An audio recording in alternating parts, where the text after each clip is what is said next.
Hello, time for another Man in Gray book review. Today's book is Shopping Mall by Matthew Newton, part of the Object Lesson series published in 2017 by Bloomsbury. It's 176 pages.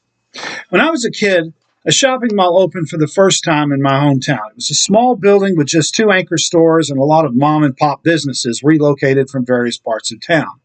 About 10 years later, a new, much larger mall opened across town. The big stores moved out. The little shops were wiped out by the chain stores in the new mall. Before long, the original mall was abandoned. Eventually, it was bulldozed and replaced by a conventional strip mall. Now, thanks in part to digital retailing, the strip mall has also been closed. It's a giant parking lot used by teenagers for impromptu beer parties and donuts in their cars. This tale of the rise and fall of a shopping mall has been repeated all over the country. And it's the topic of this book in the Object Lesson series, Matthew Newton's Shopping Mall. Newton begins with a visit to the oldest enclosed mall in the United States, Southdale Center Mall in Edina, Minnesota. Opened in 1956 and designed by Austrian immigrant Victor Gruen, Southdale was intended to replicate a European city's town square. But by the time Newton visits, Gruen's old-world decorations had been removed to make room for kiosks and more storefronts. Gruen, a socialist, lived to regret the mall concept. He saw malls turned into shrines for capitalist mega-consumption. The second part of the book tells the story of the author's interaction with his hometown mall, Monroeville Mall, in a suburb of Pittsburgh.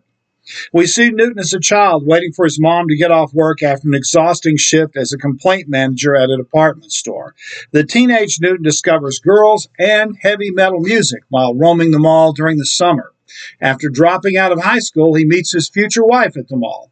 The Monroeville Mall becomes temporarily famous as the setting for George Romero's 1978 zombie movie, Dawn of the Dead. The surviving humans barricade themselves in the mall to try to hold off the zombie army. Dawn of the Dead was released just as mall culture was reaching its peak in the United States. Old people were using the mall as a de facto community and exercise center. Teens used it as a place to hang out without parental meddling. And adults found the mall as a safe place to shop amid the increasing crime and violence of the cities. Newton does a fine job describing the euphoria people felt entering a mall. To many, it was a place of endless possibilities. His parents wander around a furniture store, daydreaming about the kind of house they may someday own. But it was during this time that critics of shopping malls began to make their voices heard.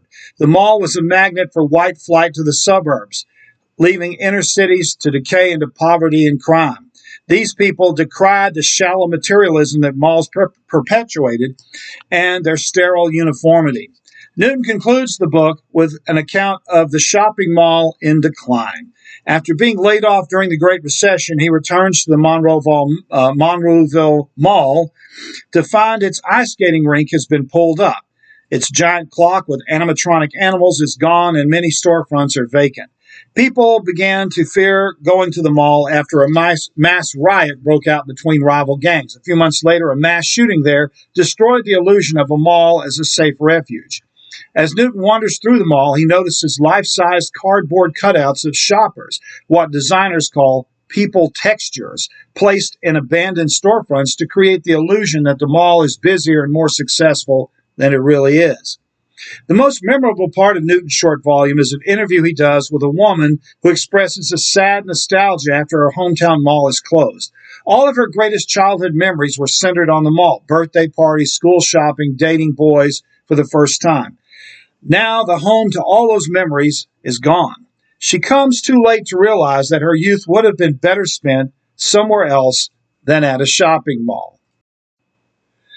The book is Shopping Mall. The author is Matthew Newton. This has been another Man in Gray book review. Thanks for watching.